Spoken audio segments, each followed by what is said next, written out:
Hi, welcome back to the Myth-Busting Neurodiverse Relationships podcast on YouTube. This episode has no video, audio only today, so enjoy listening along.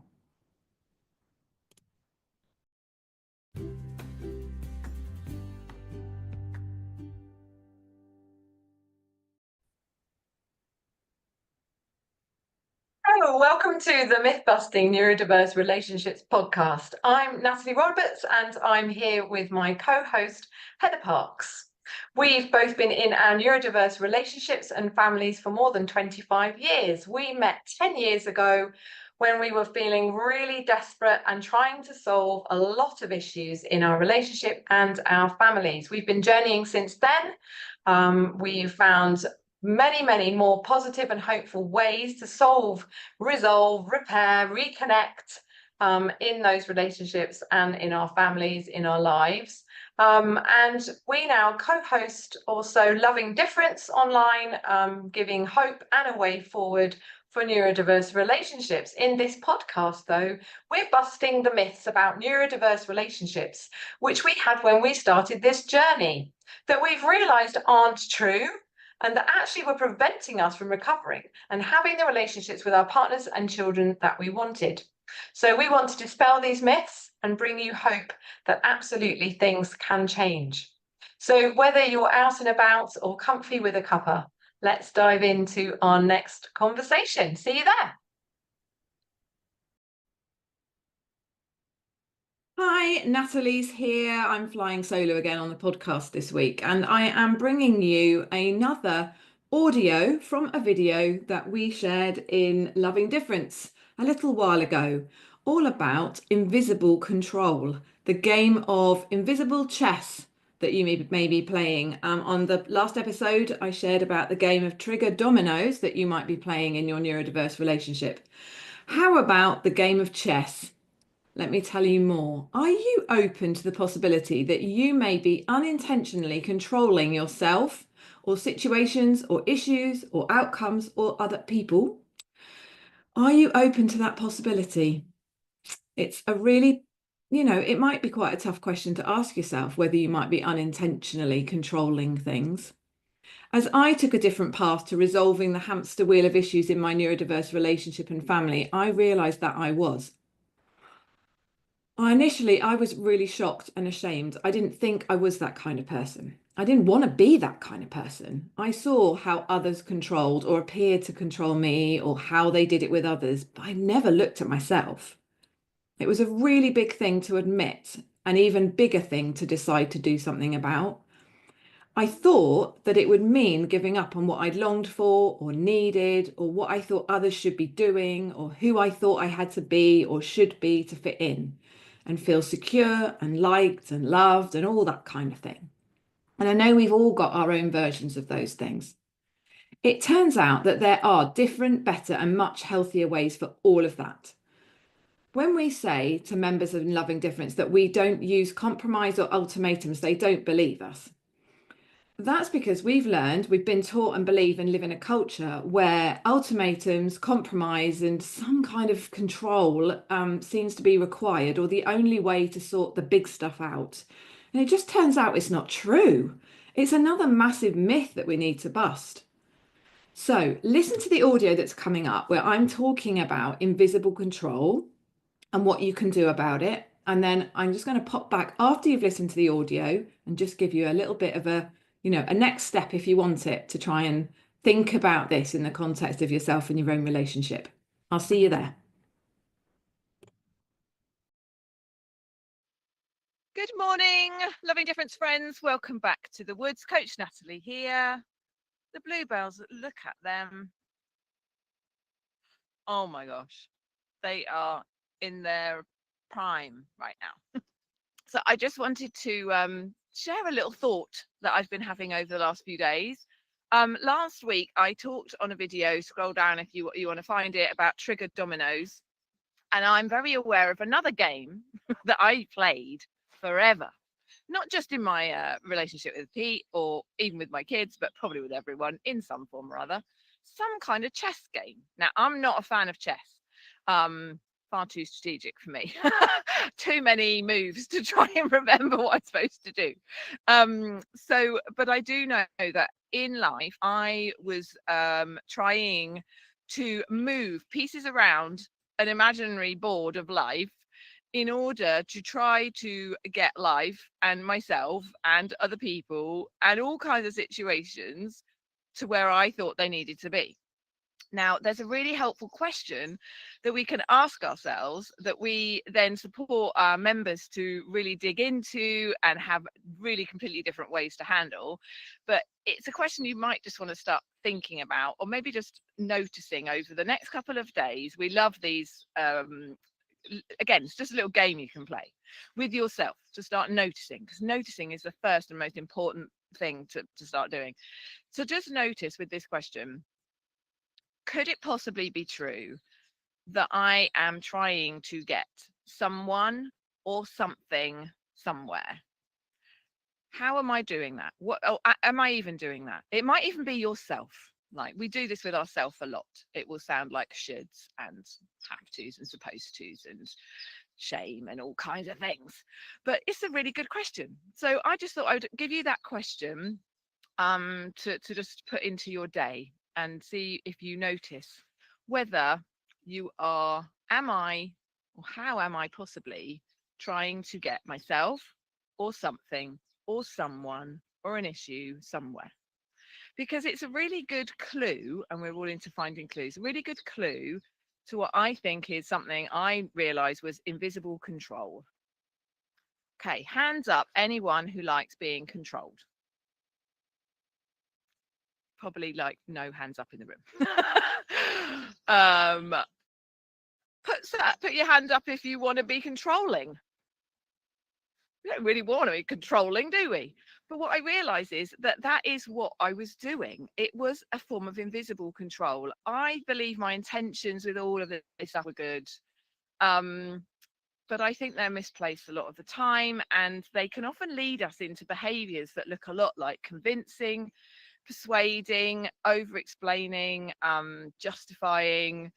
It can turn into arguments and escalations really easily, lots of misunderstandings. I mean, it's real mess then. I'm not surprised that we find ourselves in this kind of behavior. We live in a culture that promotes this. We have governments that manage us like that. You don't have to look very far in the news to find all the evidence of how everything is trying to influence us. I mean, they use the word influencing. It's not the word, it's control. Like, but they want to convince you, persuade you, get you to, using all kinds of strategies. So this is what we've learned. We have school systems that do that. We've been in those school systems. We've got parenting that's like that. We've been parented like it. So this is not about needing to kind of we just shouldn't be surprised. The good thing is, and the really good news about all of this, is that there are other ways to do all of this. There are other ways. First of all, we need to unpack a lot of how come we're doing it and what we're trying to achieve and where we're trying to get things to. And then we can learn some different ways to approach it that are much healthier, create much happier us, much happier connections with people, and make massive difference. First of all, they make a massive difference to our experience, because usually we have to join lots of other people and lots of other bits of the chessboard in, because we perceive and we're pretty sure that we would need all of that to be happening before we could be where we're wanting to be, like on the other side of the board. And actually there's very and much other different ways to move our piece and to be our piece on the board and have a different experience without all of this unhealthy, stressful ways that can create a lot of invisible control, where we're trying to strategically get bits around a board in order for something to happen. Okay. We had a really beautiful example of this in our paid for program this week, and so I just wanted to share that. Tara's been in there since Christmas. She came in, she was so committed over Christmas. She did a really fab job getting through, moving herself through the Reignite resources, and then has been working in our second step Revive. And most recently she was encountering oh, hello, I've got a little dog coming. Hello. Hello. That's okay. Um, the yeah, so she was in a situation that I think she's come across before many times. There's a specific context to it, but it was a situation she'd encountered many times. And so rather than just try to keep going with what she normally does, she reached out for help, which was also a new thing for her to do. And there's lots of ways you can do that in our program. So she reached out for some help. We'd spotted some clues in what she was sharing about what she was doing, what may be happening on the other side, and some different ways that she could approach it. So I posted her to some resources. She spent some time with those, and amazingly, she went again, which is really brave. She went again with the situation that she'd encountered, and she had a totally different outcome to it. So yeah, I wanted to share that to just demonstrate how sometimes we can be using, she was trying to get some agreement to something. I mean, it sounds just a very simple thing, but how many of us, if somebody's trying to get us to agree to something, if we have other questions or there are reasons why maybe we're not totally okay at the moment with agreeing with it, that we don't want to be convinced and pushed and tried to get somewhere.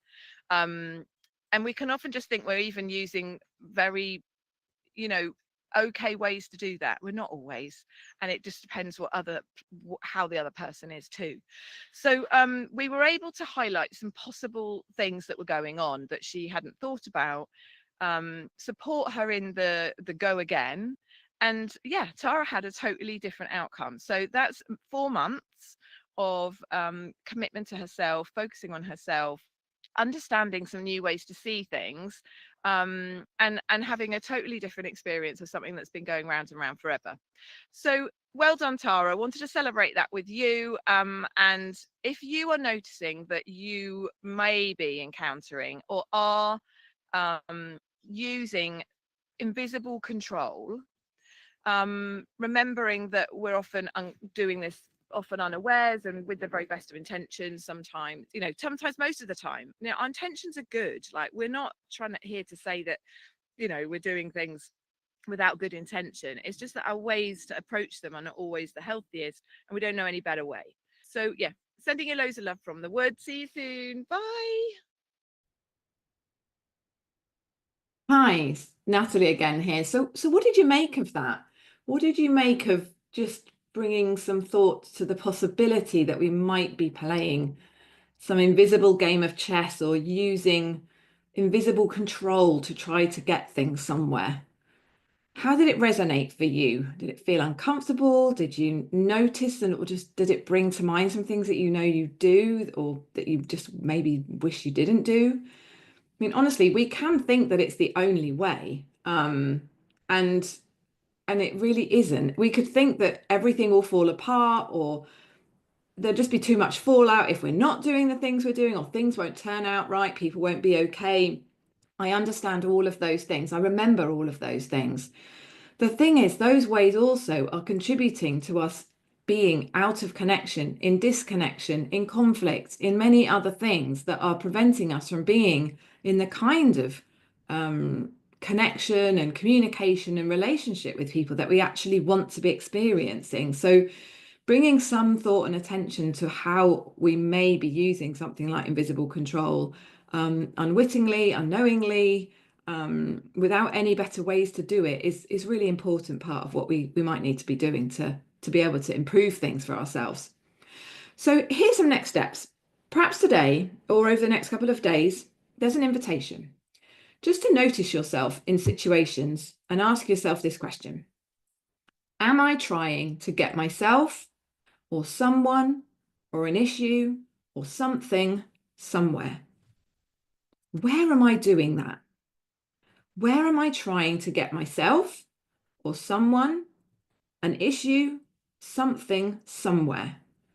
And if you like, maybe also notice how you're doing that, what strategies you're using, and perhaps also what you're experiencing emotionally in doing that. I know for me, it was a lot of despair, frustration, hopelessness, powerless, angry, sad, fearful, anxious, something else.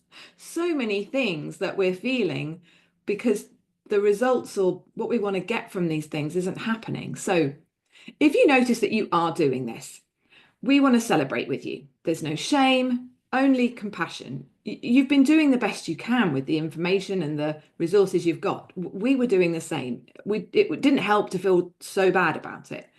You really can do something about it.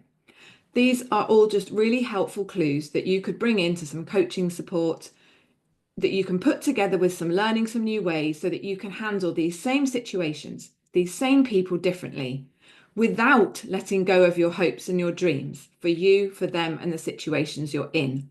That's really important to say because I think a lot of people, and I remember myself included, really felt like if I was going to let go of control, if I was going to stop doing some of the things that I felt were essential, important, the only way that anything would happen, I would have to also let go of what was important to me, what I valued, what I hoped for, what I dreamed. And actually, the truth is, you don't. You won't need to do that. So, if this has met you where you are, yeah, I look forward to connecting with you. Come and find us. And just know, even if you don't do that, just know that there is a better way to go forward with this, wherever you find the answers for that. If you're noticing that you're using invisible control, yeah, sometimes it's a real wake-up call. It certainly was for us, and we can meet you there.